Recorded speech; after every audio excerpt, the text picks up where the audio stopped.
Mi nombre es Juan Esteban Rangel y hoy le tengo que presentar mi trabajo correspondiente, que es Epidemiología y Manejo de la Enfermedad de Bacteriosis Vascular de la Yuca, causada por Santomonas fascioli y Fator maniotti.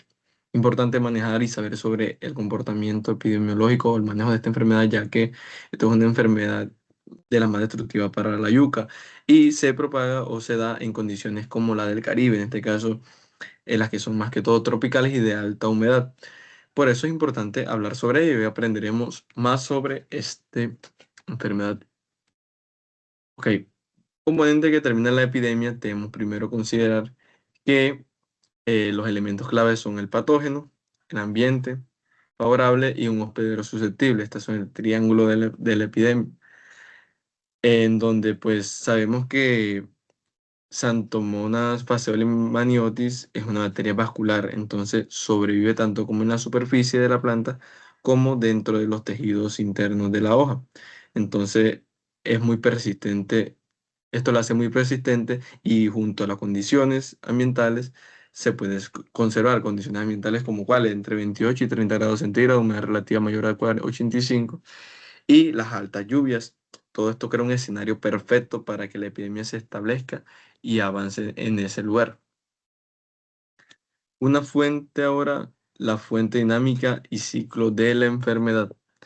Sabemos que esto principalmente se da a través de materiales contaminados. O sea, si se siembra materiales contaminados, aun cuando la estaca parezca que está sana, no. La bacteria puede permanecer incluso dentro del xilema y cuando tú la siembras genera la infección. Entonces los residuos de cosechas son muy importantes, son una fuente importante. Entonces, a partir de estas fuentes, el patógeno se dispersa. Se va a dispersar por medio de lluvias, salpicadura, herramientas, los insectos, el manejo cultural que uno mismo le haga. Todos estos factores pueden hacer que se disperse, ya teniendo esta fuente inúcula inicial que más que todo es las semillas. Aquí pasamos al ciclo de la enfermedad. Entonces, en el ciclo de la enfermedad, la bacteria entra. O sea, primero se provoca una salpicadura. Y la salpicadura se postra en la planta. En la planta, esperando las condiciones favorables, puede permanecer ahí o incluso puede entrar enseguida por el apoplasto y llegar hasta el xilema. En el xilema obstruye el flujo de agua gracias a que produce exopolisacárido, que es la sustancia ucosa que evita el flujo de agua, y así se expresan los síntomas. ¿Cuáles son los síntomas? Marchitez, lesiones angulares, una muerte regresiva. Y la otra parte, que es que una vez que la planta ha muerto, esta primera parte es la patogénesis, y la segunda parte es cuando una vez la planta ha muerto, el patógeno permanece dentro de los tallos, como aparece aquí. Puede permanecer dentro de los tallos o incluso los residuos de maleza, de cosecha, hasta que esperan las condiciones favorables y reinicia así el ciclo. Los factores que predisponen la enfermedad son las altas humedades, que haya lluvias continuas, la temperatura alta, como bien mencionamos ahorita, en los suelos que sean mal drenados, que haya una alta densidad de siembra, que no se hagan podas, por lo tanto una alta densidad de siembra conserva la humedad. Y hay unos, pues los factores bióticos, que son las malezas y los insectos vectores que se encuentren en la zona. Todo esto genera un microclima perfecto, húmedo, en el que facilita la supervivencia del patógeno.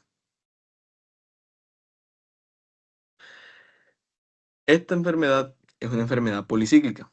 Entonces, ¿qué significa? Que esto genera muchos ciclos de infección en el mismo tiempo. Si digamos que si en la misma temporada, generalmente o precisamente durante tiempos de lluvia.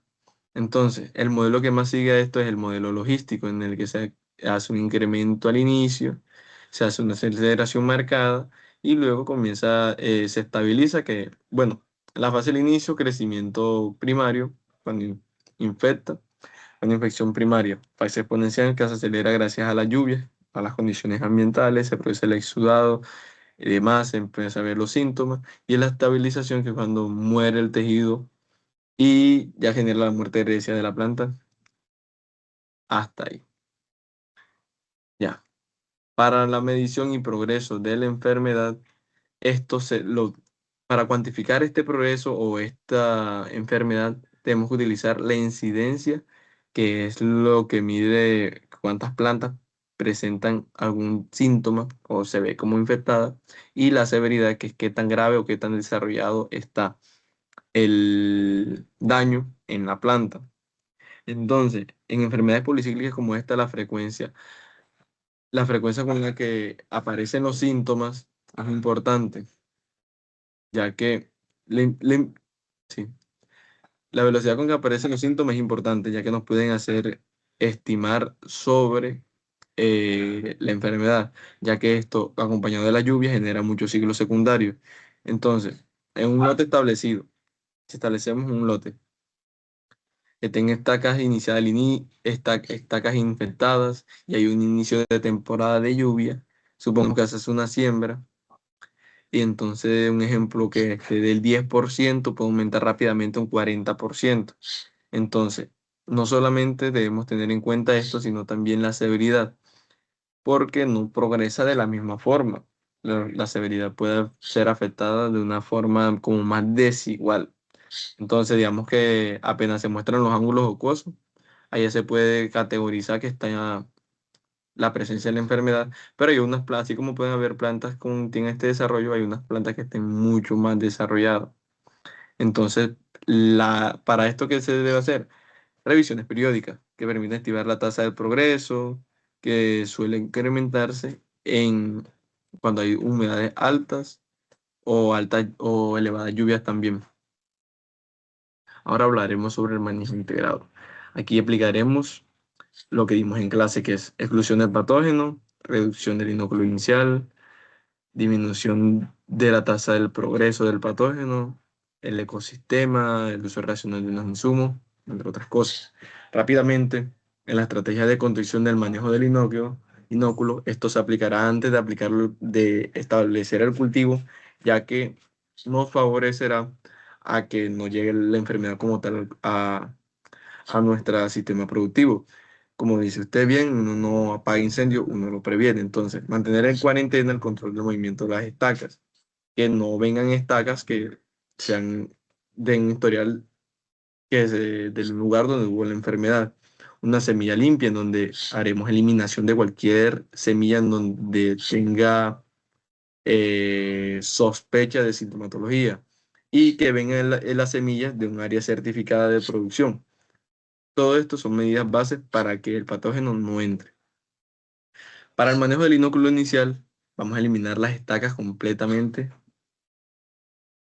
completamente las estacas que vienen de lugares enfermos, de plantas enfermas. Vamos a aplicar una termoterapia suave de entre 50 y 62 grados Celsius, más o menos por este tiempo. Retirar y desechar los restos de cosecha. Esto es importante también. Las labores cuando el follaje esté mojado no hay que hacerlas, hay que evitarlas. Sabemos que la humedad es algo de lo más importante para que prolifere la enfermedad. Y realizar desojos fitosanitarios.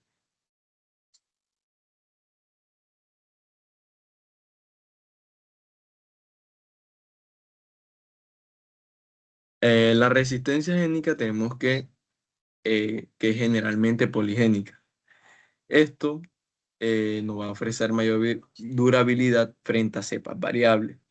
También podemos aplicar genotipos promisorios, que son variedades como la que vemos aquí, TMS 30572, entre otras, que ha mostrado estabilidad en campo. Y la selección se debe realizarse en ambientes de alta presión inóculo para descartar que haya escapes y confirmar la resistencia real de nuestra variedad.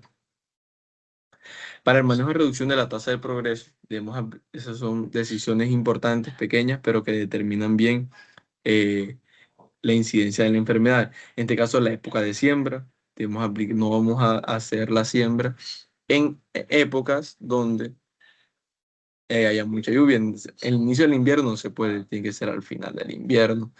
El manejo del agua, en donde tenemos que mejorar el drenaje para que no se acumule ensarchamiento, que eso promueve la humedad y la supervivencia de la bacteria. Entonces, si hay drenaje, también favoreceremos al cultivo.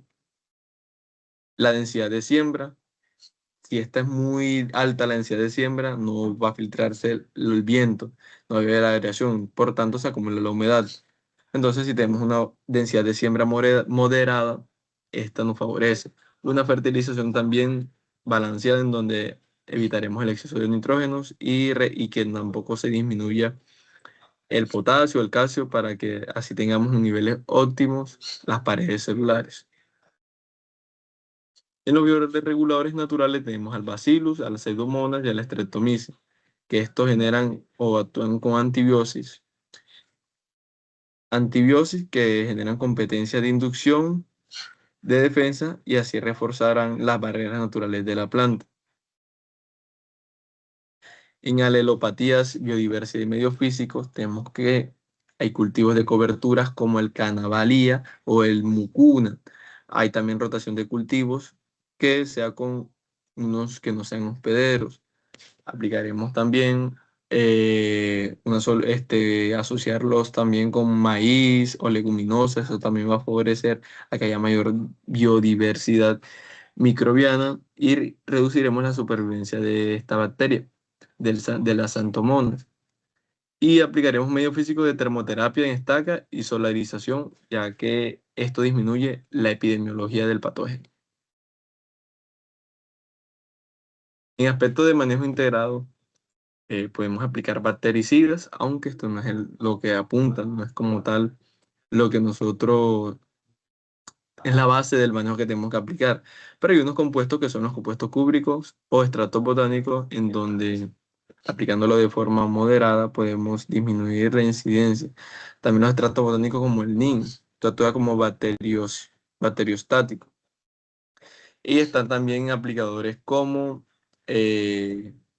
extractos vegetales que activarán rutas de defensa, todo esto por medio del ácido salicílico. Entonces, esto debe ser aplicado de forma racional y preventiva. Ok, entonces, pues dando una breve conclusión, sabemos que la bacteriosis vascular de la yuca es policíclica y depende mucho del manejo integral que se le estemos aplicando.